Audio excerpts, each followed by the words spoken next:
ஓம் ஓம் மகாவிஷ்ணுவின் படத்தை பார்த்தாலே நம் நினைவுக்கு வருவது அந்த பிரம்மாண்டமான 5 தலை நாகம்தான்.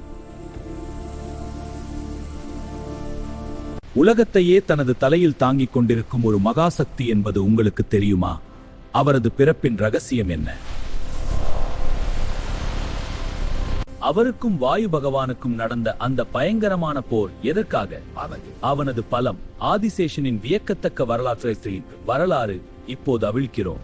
ஆதிசேஷன் காஷ்யப முனிவருக்கும் கத்ருவிற்கும் பிறந்தவர்.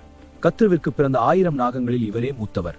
ஆனால் மற்ற நாகங்களைப் போல ஆதிசேஷன் தீய குணம் கொண்டவராக இருக்கவில்லை. ஆதிசேஷனின் சகோதரர்கள் அனைவரும் கத்ருவின் பிள்ளைகள் என்றாலும் ஆதிசேஷன் மட்டும் அவர்களின் தீய குணங்களை கண்டு வெறுத்து கடும் தவம் புரிந்து மகாவிஷ்ணுவின் வாகனமாகவும் படுக்கையாகவும் மாறினார். அவரது தவத்தைக் கண்டு பிரம்மா நேரில் தோன்றினார். ஆதிசேஷன் கேட்ட வரம் என்ன தெரியுமா? நான் எப்போதும் தர்மத்தின் வழியில் நடக்க வேண்டும், என் மனம் எப்போதும் இறைவனை நினைக்க வேண்டும் என்பதுதான். இந்த உலகம் நிலையற்று ஆடிக்கொண்டிருக்கிறது.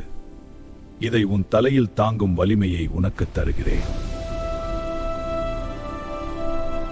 பிரம்மா கொடுத்த வரத்தின்படி ஆதிசேஷன் பாதாள உலகிற்கு சென்று பூமியை தனது தலைகளால் தாங்கினார்.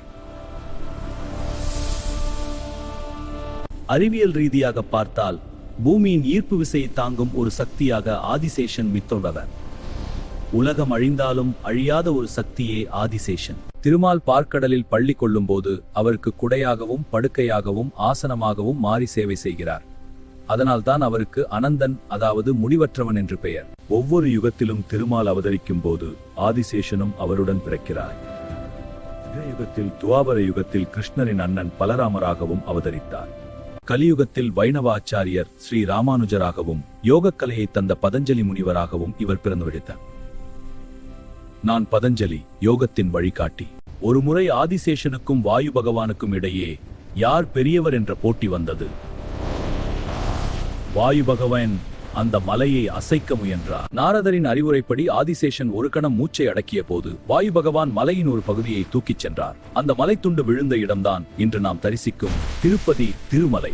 இறைவனுக்கு தொண்டு செய்வதையே தனது லட்சியமாக கொண்ட ஆதிசேஷனின் கதை நமக்கு உணர்த்துவது என்னவென்றால், எவ்வளவு பெரிய வலிமை இருந்தாலும் பணிவும் பக்தியும் தான் ஒருவரை உயர்த்தும். இந்த தகவல் உங்களுக்கு பிடித்திருந்தால் லைக் செய்யுங்கள், உங்கள் நண்பர்களுக்கும் பகிருங்கள்.